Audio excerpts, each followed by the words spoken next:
ಅಧಿಕಾರಿಗಳ ಆತ್ಮಹತ್ಯೆ, ಭ್ರಷ್ಟಾಚಾರ ಮಿತಿ ಮೀರಿರುವುದು, 136 ಜನ ಶಾಸಕ ಅಂದ್ರೆ ದೇವೇಗೌಡರ ಮಾತಿಗೆ ಆಕ್ಷೇಪ ವ್ಯಕ್ತಪಡಿಸಿದ್ದಾರೆ.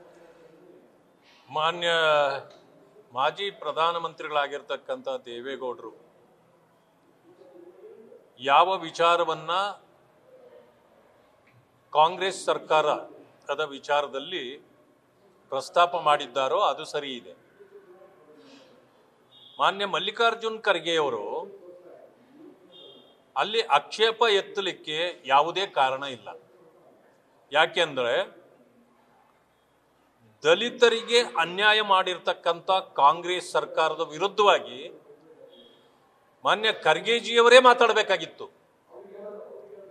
ಆದರೆ ದಲಿತರ ಪರವಾಗಿ ಮಾತಾಡಲಿಕ್ಕೆ ಅವರಿಗೆ ಯಾಕೋ ಬಾಯೇ ಬರ್ತಾ ಇಲ್ಲ.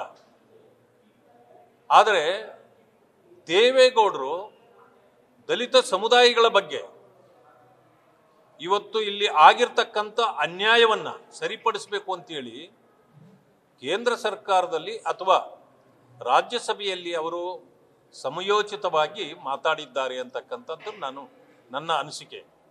ಯಾಕೆಂದ್ರೆ ವಾಲ್ಮೀಕಿ ನಿಗಮದಲ್ಲಿ 187 ಕೋಟಿಯನ್ನು ನುಂಗಲಾಯಿತು. ಪರಿಶಿಷ್ಟ ಜಾತಿ ಪರಿಶಿಷ್ಟ ವರ್ಗಗಳಿಗೆ ಇಟ್ಟಿದ್ದ SCP TSP ಹಣ 25,000 ಕೋಟಿಯನ್ನು ನುಂಗಲಾಯಿತು. ಇದೇ ಕಾಂಗ್ರೆಸ್ ಸರ್ಕಾರ. ಮೊನ್ನೆ ಖರ್ಗೆಜಿಯವರು ಯಾಕೆ ಮಾತಾಡಲಿಲ್ಲ ಇದರ ಬಗ್ಗೆ? ಇವತ್ತಿನವರೆಗೂ ಚಕಾರ ಎತ್ತಿಲ್ಲ. ಹಾಗಾದ್ರೆ ನೀವು ಯಾರ ಪರ ಇದ್ದೀರಿ ಪ್ರಶ್ನೆ ಮಾಡಬೇಕಾಗತ್ತೆ.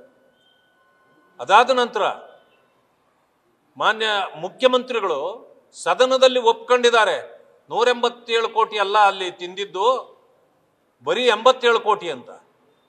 ಅಂದಮೇಲೆ ಸತ್ಯನ ಒಪ್ಕೊಂಡ್ರಲ್ಲ ಅವರು. ಈ ಸತ್ಯವನ್ನು ಒಪ್ಕೊಳ್ಳಿಕ್ಕೆ ಮಾನ್ಯ ಖರ್ಗೆಜಿ ಅವ್ರಿಗೇನಾಗಿದೆ? ಅದಾದ ಮೇಲೆ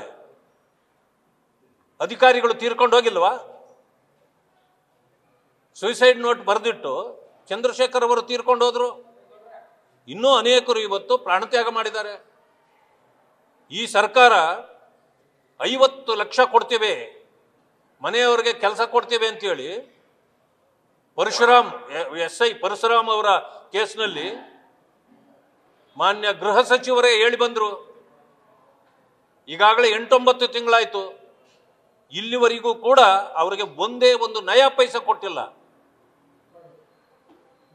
ಯಾವ ಶಾಸಕರ ವಿಚಾರದಲ್ಲಿ ಜಾತಿ ನಿಂದನೆ ಕೇಸ್ ಆಗಿತ್ತೋ ಪರಶುರಾಮ್ ಅವರ ಕೇಸಲ್ಲಿ ಅವರು ಶಾಸಕರು ಮತ್ತು ಅವರ ಮಗ ಇವತ್ತಿಗೂ ಅವರನ್ನ ಮಾತು ಕೂಡ ಆಡಿಸಿಲ್ಲ ಈ ಸರ್ಕಾರ. ಅಂದ್ರೆ ಇದೊಂದು ಬಂಡತನದ ಸರ್ಕಾರ ಇದೆ. ಮಾನ್ಯ ಮುಖ್ಯಮಂತ್ರಿಗಳು ಯಾವುದಕ್ಕೂ ಸರಿಯಾಗಿ ಉತ್ತರ ಕೊಡೋದಿಲ್ಲ.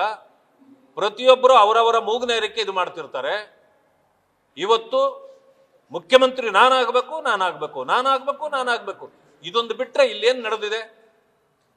ಇಡೀ ರಾಜ್ಯದಲ್ಲಿ ಒಂದು ಚನಿಕೆ ಮಣ್ಣು ತೆಗೆದು ಈ ಕಡೆಯಿಂದ ಆ ಕಡೆಗೆ ಹಾಕಿಲ್ಲ, ಆ ಕಡೆಯಿಂದ ಈ ಕಡೆಗೆ ಹಾಕಿಲ್ಲ.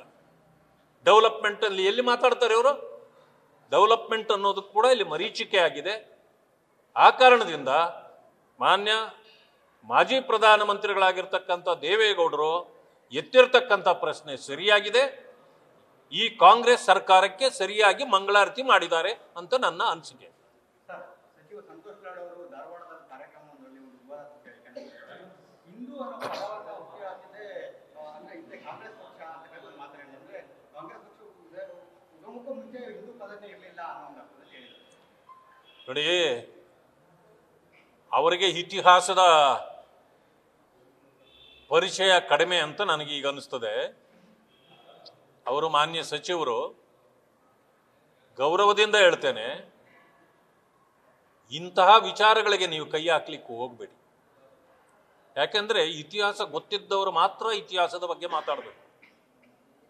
ಯಾವತ್ತು ಈ ದೇಶ ವಿಭಜನೆ ಆಯಿತೋ, ಯಾವತ್ತು ಪಾಕಿಸ್ತಾನ್ ಅನ್ನೋದು ಈ ಪ್ರಪಂಚದಲ್ಲಿ ನಾಮಕರಣ ಆಯಿತೋ, ಹಿಂದೂಸ್ತಾನ ಅನ್ನೋದು ಕೂಡ ಆವತ್ತೇ ನಾಮಕರಣ ಆಗಿದೆ. ಕಾಂಗ್ರೆಸ್ ಅಧಿಕಾರಕ್ಕೆ ಬರೋದಕ್ಕೂ ಮುಂಚೆ ಪಾಕಿಸ್ತಾನ್ ಮತ್ತು ಹಿಂದೂಸ್ತಾನ್ ಅನ್ನೋ ಹೆಸರುಗಳು ಪ್ರಚಲಿತವಾಗಿದ್ದವು. ಇದು ಇತಿಹಾಸ. ಕಾಂಗ್ರೆಸ್ ಅದನ್ನ ಇಂದೂ ಮಾಡ್ಲಿಕ್ಕಾಗ್ಲಿಲ್ಲ, ಮುಂದೂ ಮಾಡ್ಲಿಕ್ಕಾಗ್ಲಿಲ್ಲ. ಆದರೆ ಇವತ್ತು ಹೇಳ್ತಾರೆ ಅವರು, ಈ ದೇಶ ಹಿಂದೂಸ್ತಾನ್ ಆಗ್ಲಿಕ್ಕೆ ನಾವು ಬಿಡಲ್ಲ ಅಂತ. ಮಾನ್ಯ ನಾಯಕರೇ, ಹಿಂದೂಸ್ತಾನ ನೀವು ಮಾಡೋದೂ ಬೇಕಾಗಿಲ್ಲ, ನಾವ್ಯಾರು ಹೇಳೋದು ಬೇಕಾಗಿಲ್ಲ. ಇದು ಹಿಂದೂಸ್ತಾನ ಆಗಿ ಈಗಾಗಲೇ 70-80 ವರ್ಷಗಳು ಆಗೋಗಿದೆ. ಮುಂದುವರಿಸ್ಕೊಂಡು ಹೋಗೋದು ಹೇಗೆ ಅನ್ನೋದ್ರ ಬಗ್ಗೆ ಅಷ್ಟೇ ನಾವು ಯೋಚನೆ ಮಾಡಬೇಕಾಗಿದೆ. ನೀವು ಅಡ್ಡ ನಿಂತರೂ ಈ ದೇಶ ಹಿಂದೂಸ್ತಾನ್ ಅನ್ನೋದನ್ನ ನಾವು ಹೇಳದೇ ಇದ್ರೂ ಕೂಡ, ಇದಕ್ಕೆ ಈ ದೇಶಕ್ಕೆ ಹಿಂದೂಸ್ತಾನ್ ಅಂತಕ್ಕಂಥ ಹೆಸರನ್ನ ಕೊಟ್ಟಿದ್ದೇ ಮುಸಲ್ಮಾನ ಬಂಧುಗಳೇ. ಆ ಕಾಲದಲ್ಲಿ ಯಾರು ಬ್ರಿಟಿಷರ ವಿರುದ್ಧವಾಗಿ ಹೋರಾಟ ಮಾಡ್ತಿದ್ರೋ, ಸ್ವತಂತ್ರ ಪಡೀಬೇಕು ಅಂತೇಳಿ ಹೋರಾಟ ಮಾಡ್ತಿದ್ರು, ಆ ಕಾಲದಲ್ಲಿ ಬರೀ ಹಿಂದೂಗಳೇ ಹೋರಾಟ ಮಾಡಲಿಲ್ಲ, ಮುಸಲ್ಮಾನ್ ಬಂಧುಗಳು ಕೂಡ ಅದರಲ್ಲಿದ್ದರು.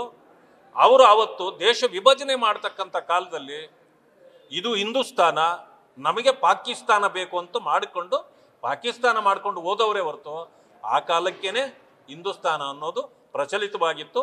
ಕಾಂಗ್ರೆಸ್ಸು ಕುರುಡು ಕಾಂಗ್ರೆಸ್ ಅದು. ಇವತ್ತು ಆ ಕಾಂಗ್ರೆಸ್ ಒರಿಜಿನಾಲಿಟಿ ಏನು ಉಳಿದಿಲ್ಲ ಬಿಡಿ. ಆದ್ರಿಂದ ಅವರು ಮಾತಾಡಿದ್ದಾರೆ ಹೊರತು ಇದು ಹಿಂದೂಸ್ತಾನ್ ಅನ್ನೋದನ್ನ ಯಾರು ಆದರೂ ಮರೆಯೋಂಗಿಲ್ಲ. ನ್ಯೂಸ್ ಫಸ್ಟ್ ನಿರ್ಭೀತಿಯಿಂದ ನಿಮ್ಮ ಪರವಾಗಿ.